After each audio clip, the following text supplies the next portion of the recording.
Rumah tua itu berdiri di ujung kampung, dikelilingi pohon mangga yang sudah rentah dan pagar besi yang catnya mulai mengelupas dimakan waktu. Disinilah Jaya tumbuh besar, membentuk kenangan masa kecil yang ia simpan rapat-rapat di sudut hatinya. Namun sejak kedua orang tuanya meninggal 15 tahun lalu, rumah itu terbengkalai begitu saja. Pintu depannya, pintu kayu jati tua yang dulu dibuat ayahnya sendiri, sudah lama terkunci. Jaya ingat betul, ia mengunci pintu itu dengan tangannya sendiri sebelum pergi merantau ke Jakarta. Kini, setelah sekian lama merantau, Jaya akhirnya pulang. Ada perasaan yang sulit ia jelaskan, sebuah campuran antara rindu, takut, dan rasa bersalah. Terlalu banyak waktu yang ia habiskan jauh dari kampung, terlalu banyak kenangan yang terabaikan. Langkahnya berhenti tepat di depan gerbang rumah. Angin sore mengirimkan aroma tanah basah, seolah menyambut kedatangannya. Jaya meraih kunci tua yang tergantung di lehernya, kunci yang selalu ia bawa, seakan menjadi pengikat masa lalu yang tak pernah benar-benar bisa ia lepaskan. Namun sesuatu membuatnya terpaku. Pintu depan itu terbuka. Sedikit saja, cukup untuk menunjukkan celah gelap di dalam rumah. Padahal ia yakin pintu itu selalu terkunci rapat selama bertahun-tahun. Jaya menelan ludah. Tubuhnya seketika dingin. Tidak mungkin, gumamnya. Ia menyusuri halaman yang dipenuhi dedaunan kering. Setiap langkahnya menghasilkan suara gesekan yang menggema pelan. Ketika ia sampai di teras, ia mengulurkan tangan menyentuh permukaan pintu. Kayunya dingin, lebih dingin dari yang ia kira. Dorongan kecil saja membuat pintu itu terbuka sepenuhnya, menimbulkan bunyi berderit panjang yang seakan telah menunggu bertahun-tahun untuk terdengar kembali. Siapapun yang masuk ke sini, pikir Jaya, pasti berniat mencari sesuatu. Namun rumah itu gelap, hening, dan penuh debu. Tak ada tanda-tanda seseorang telah masuk. Jaya merasa seolah ia sedang melangkah kembali ke masa lalu, ke setiap sudut ruangan tempat ia pernah berlari, menangis, tertawa. Aroma kayu tua bercampur wangi anyir kelembapan memenuhi hidungnya. Ia memeriksa ruang tamu, kamar orang tuanya, dapur. Semua masih sama, hanya lebih kusam dan lebih sunyi. Hingga ia tiba di kamar lamanya. Pintu kamar itu tertutup rapat, tidak seperti pintu depan yang misterius terbuka. Dengan hati-hati, ia memutarnya. Engselnya berdecit dan cahaya senja menyelinap masuk melalui jendela berdebu, menciptakan bayangan aneh di lantai. Di tengah meja kecil di kamarnya, Jaya melihat sebuah benda. Sebuah buku catatan tua. Ia terdiam. Buku itu seharusnya tidak ada di sana. Ia yakin ia membawanya pergi bertahun-tahun lalu. Namun buku itu tampak seperti baru saja diletakkan seseorang. Debu di sekitarnya tidak mengendap, seolah ruangan itu telah disentuh oleh tangan tak terlihat. Apa yang sebenarnya terjadi di sini? Desisnya. Saat ia membuka halaman pertama, aroma kertas tua menyeruak. Tulisan tangan ayahnya terlihat rapi. Untuk Jaya, jika kelak kau kembali, ketahuilah bahwa rumah ini tidak pernah benar-benar ditinggalkan. Jantung Jaya berdetak lebih cepat. Ayahnya menulis ini sebelum meninggal, atau ada seseorang yang menaruh buku ini untuknya? Angin tiba-tiba bertiup dari arah jendela, padahal jendela itu tertutup rapat. Tirai tipis bergoyang menciptakan bunyi bergesekan yang membuat tengkuknya meremang. Dalam hembusan angin itu ia mendengar sesuatu. Samar, seperti suara langkah, atau mungkin bisikan. Jaya menutup bukunya. Rasa penasaran berubah menjadi kewaspadaan. Ia kembali ke depan rumah. Langit mulai gelap dan bayangan pepohonan menari tertiup angin. Ia berdiri menatap pintu yang terbuka itu. Kalau pintu ini tidak dibuka manusia, lalu siapa? Gumamnya pelan. Atau apa? Hari pertama kepulangannya berubah menjadi misteri yang tidak ia duga, dan Jaya tahu bahwa apapun yang terjadi, ia harus mencari jawabannya. Rumah ini menyimpan sesuatu yang lebih daripada kenangan. Ia menyimpan rahasia yang selama ini terkunci, namun kini telah terbuka dengan sendirinya. Dan malam itu, ketika Jaya hendak menutup pintu kembali, sebuah suara berat namun lembut terdengar dari dalam rumah. Suara yang ia kenali. Suara ayahnya. "Selamat datang kembali, Jaya." Jaya membeku. Darahnya seolah berhenti mengalir.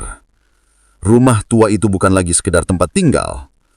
Ia baru saja hidup kembali. Malam perlahan menyelimuti rumah tua itu.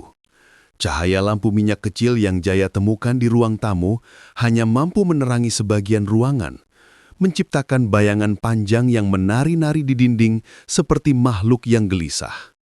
Jaya duduk di kursi kayu yang sudah rapuh, dengan buku catatan ayahnya tergeletak di pangkuan. Suara ayahnya tadi, apakah itu hanya halusinasi? Ataukah benar ada sesuatu yang berbicara kepadanya? Bertahun-tahun ia jauh dari kampung ini. Mungkin pikirannya sedang lelah setelah perjalanan panjang. Namun ia tidak bisa mengabaikan fakta bahwa pintu rumah terbuka dengan sendirinya, dan buku catatan itu muncul di kamar seolah seseorang atau sesuatu telah sengaja menempatkannya di sana. Jaya membuka halaman selanjutnya dari buku itu. Tulisan tangan ayahnya terlihat jelas, seolah belum tersentuh usia. "Jaya, jika kau membaca ini, berarti kau telah kembali. Rumah ini memiliki penjaga. Ia tidak terlihat, namun selalu ada. Ia menjaga kita, tapi ia juga menguji." Jaya mengerutkan dahi. Penjaga? Apa maksud ayahnya? Ia menggeser posisi duduk, merasakan hawa dingin merayap dari lantai semen tua. Tiba-tiba, dari arah dapur terdengar suara benda jatuh. Jaya refleks berdiri. Brak! Suara itu berat, seperti panci besi terguling. Jaya menahan nafas. Perlahan ia meraih senter dari tasnya. Dengan langkah hati-hati, ia berjalan ke arah dapur. Setiap langkah di lantai kayu menimbulkan bunyi renyah yang terlalu keras dalam kesunyian malam. Saat tiba di pintu dapur, Jaya menyalakan senter. Dapur itu kosong. Namun di lantai, ada piring pecah. Padahal sebelumnya tidak ada apapun di sana. "Ada orang di sini?" seru Jaya. Suaranya serak. Tak ada jawaban. Hanya suara angin yang menyelinap dari celah dinding. Ia mendekat. Saat ia membungkuk untuk melihat pecahan piring, sesuatu di sudut matanya bergerak. Bayangan. Cepat. Sangat cepat. Jaya berputar spontan. Senter bergerak liar mengikuti arah pandangannya. Namun tak ada siapapun. Hanya dinding dapur dengan noda hitam yang semakin memudar dan jendela kecil yang retaknya membentuk pola seperti akar pohon. "Tidak mungkin aku berhalusinasi 2 kali, gumamnya. Ia kembali ke ruang tamu. Tapi sebelum sempat duduk, sebuah suara lain terdengar dari lantai atas. Langkah kaki. Perlahan, berirama. Srek, srek, tok, tok. Jaya menelan ludah. Kalau ada pencuri, kenapa mereka berjalan sepelan itu? Dalam hatinya ia berharap itu hanya tikus besar. Tapi langkah itu terlalu berat, terlalu teratur. Ia memegang pegangan tangga. Kayu tua itu bergetar halus seolah merespons keberadaannya. Dengan hati-hati, ia naik satu persatu. Suara langkah itu berhenti begitu ia mencapai lantai 2. Lorong lantai 2 gelap total. Udara di sana terasa lebih pekat. Saat ia mengarahkan senter ke depan, ia melihat sesuatu yang membuatnya membeku. Debu di lantai itu, yang seharusnya tebal, menyimpan jejak kaki. Jejak kaki manusia, namun anehnya hanya ada satu arah jejak. Jejak itu muncul dari ujung lorong, tetapi tidak kembali. Tidak ada jejak yang menuju kembali ke sana. Seolah sesuatu muncul begitu saja dari ketiadaan, berjalan pelan dan berhenti di depan kamar yang dulunya digunakan ayahnya. Jaya mendekati pintu kamar itu. Pintu tertutup, tetapi ada sesuatu yang membuat bulu kuduknya meremang. Gagangnya bergerak sedikit. Seperti ada seseorang di dalam yang memutarnya pelan, tapi tidak penuh. "Siapa di sana?" Suara Jaya pecah. Tak ada jawaban, hanya dentingan halus seperti logam bertemu logam, entah dari dalam kamar, entah dari balik dinding. Perlahan, dengan tangan yang bergetar, Jaya memutar gagang pintu itu. Pintu terbuka. Ruangan itu gelap dan kosong. Hanya satu benda yang tampak menonjol, lukisan ayahnya yang dulu terpajang di ruang tamu, kini berada di lantai kamar, miring bersandar pada dinding. Padahal Jaya tidak memindahkannya. Ia mendekati lukisan itu. Begitu ia sentuh, terdengar suara seperti desahan panjang dari balik ruangan. Kabut tipis keluar dari celah lantai, seolah tanah di bawah rumah sedang bernafas. Senter Jaya berkedip, sekali, dua kali, lalu mati total. Dalam kegelapan, ia mendengar suara langkah pelan mendekatinya dari belakang. Tok, tok, tok. Suara itu berhenti tepat di belakang punggungnya, dan sebuah bisikan terdengar, "Dia menunggu Jaya." Tubuh Jaya lemas seketika. Suara itu bukan suara ayahnya, bukan suara manusia yang ia kenal. Suara itu terdengar jauh, seperti berasal dari dasar bumi. Jaya berbalik cepat, tapi gelap total menghalangi pandangannya. Tak ada siapapun. Saat ia turun kembali ke lantai bawah, nafasnya tidak teratur. Ia kembali ke ruang tamu, menyalakan lampu minyak.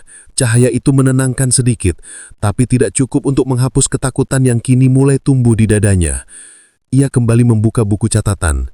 Di halaman selanjutnya tertulis, "Jika kau mendengar langkah itu, jangan melawan. Ia sudah lama menjaga kita. Tapi jika ia mulai berbicara, pergilah."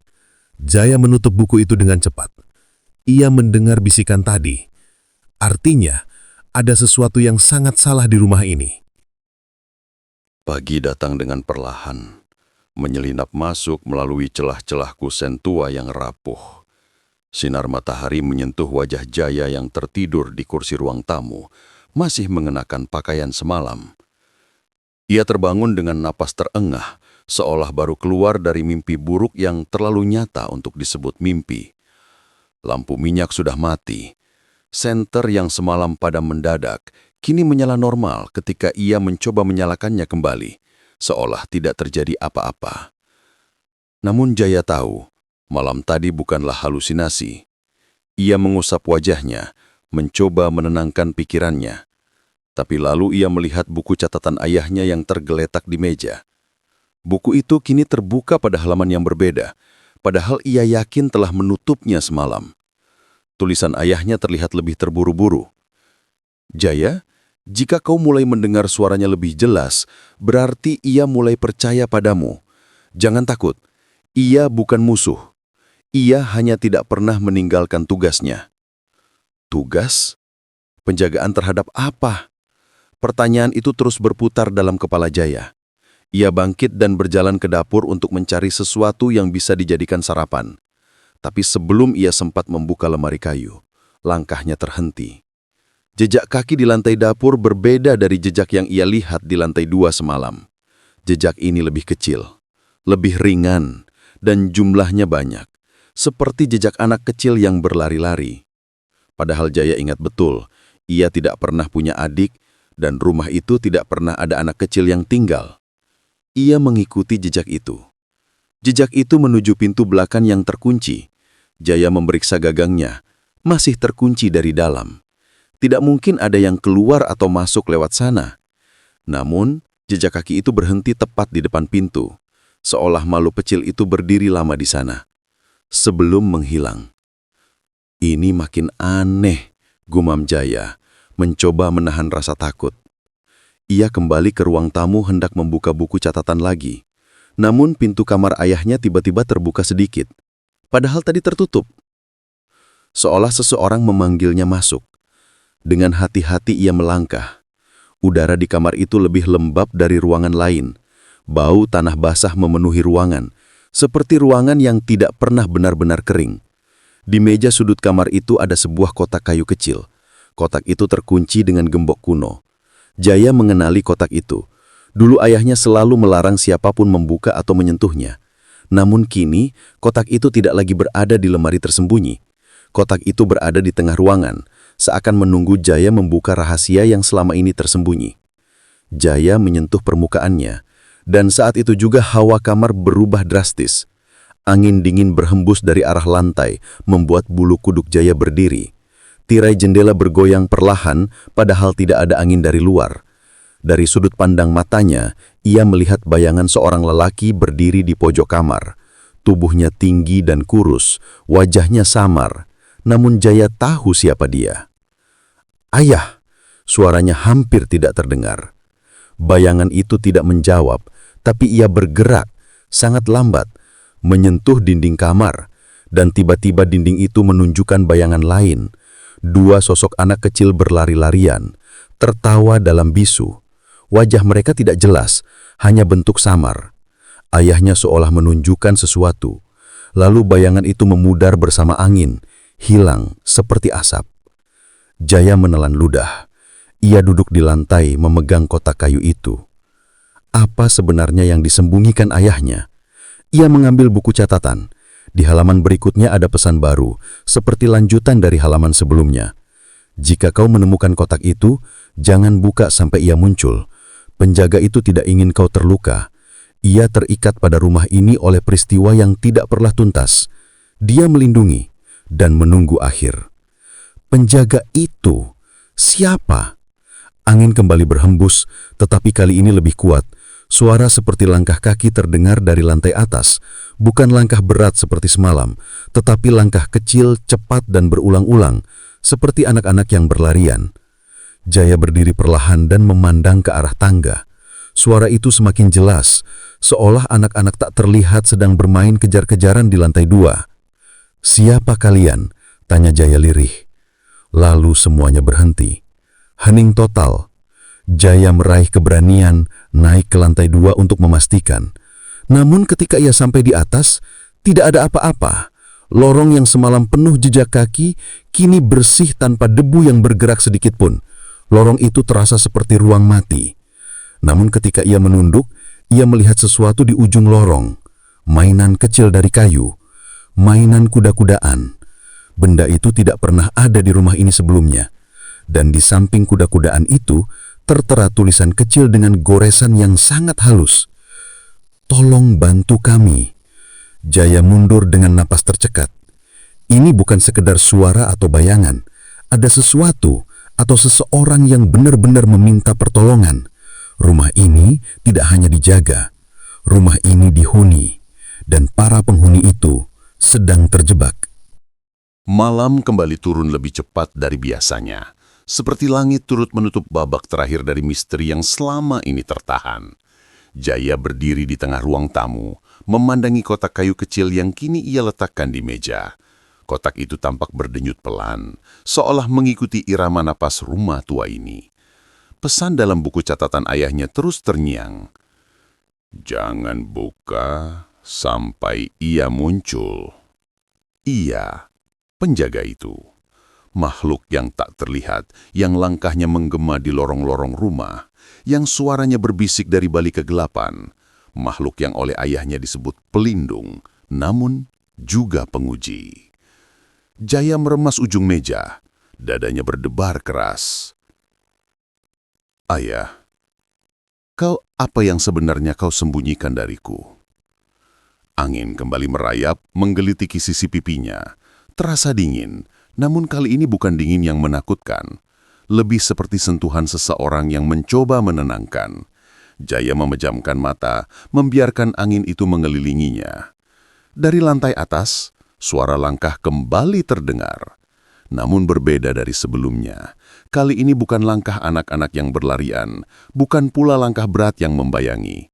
Suara ini tenang, perlahan, mantap. Seperti seseorang atau sesuatu yang datang dengan tujuan pasti. Tok, tok, tok. Setiap langkah turun melalui tangga. Tok, tok, tok. Jaya menelan ludah. "Kau penjaga?" Lampu minyak di meja berkedip.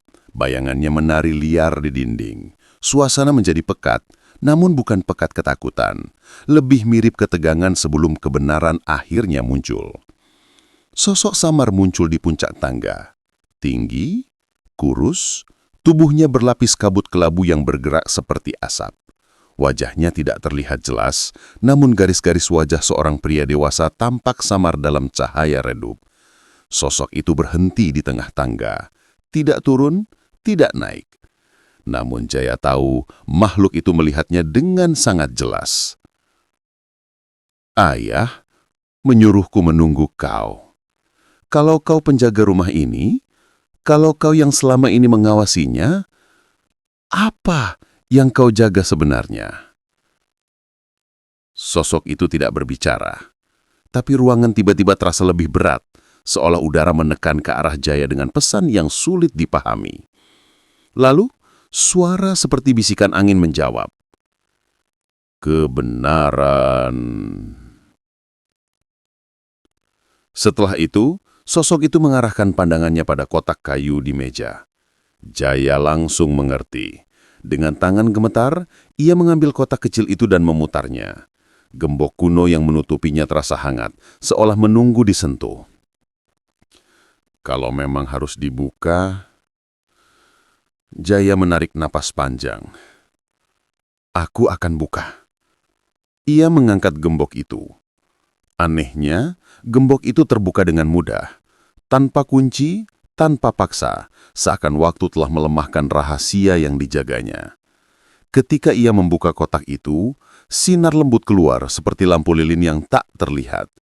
Di dalamnya ada 3 benda. Sepasang gelang kecil dari kayu, kalung kecil dengan ukiran wajah anak, dan kertas tua yang terlipat rapi. Jaya mengambil kertas itu terlebih dahulu. Tangannya bergetar saat membuka lipatannya. Tulisan ayahnya tertera jelas, meski tinta sudah mulai pudar.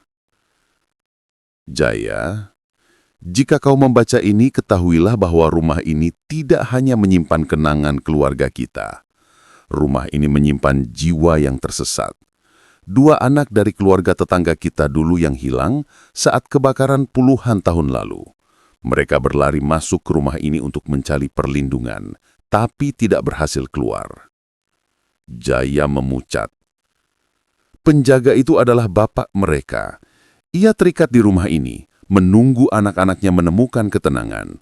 Tapi jiwa anak-anak itu tidak bisa pergi tanpa seseorang yang bisa mendengar mereka. Dan kau, Jaya, adalah satu-satunya. Jaya menunduk keras, menahan luapan emosi yang menyeruak. Sosok penjaga di tangga semakin jelas, seolah mendekati dunia manusia. Wajahnya tampak sedih, namun penuh harap. Lalu suara anak-anak bergema dari lantai 2. Tawa kecil, langkah ringan, bisikan lembut. Kami di sini. Tiba-tiba, 2 figur kecil seperti kabut berlari menuruni tangga, berlari menuju sosok besar itu. Jaya tertegun. Kabut kecil itu memeluk kabut besar tersebut. Cahaya lembut keluar dari ketiganya, semakin terang, semakin hangat, seperti matahari pagi yang merayap di balik awan. Penjaga itu menatap Jaya. Untuk pertama kalinya, suaranya terdengar jelas.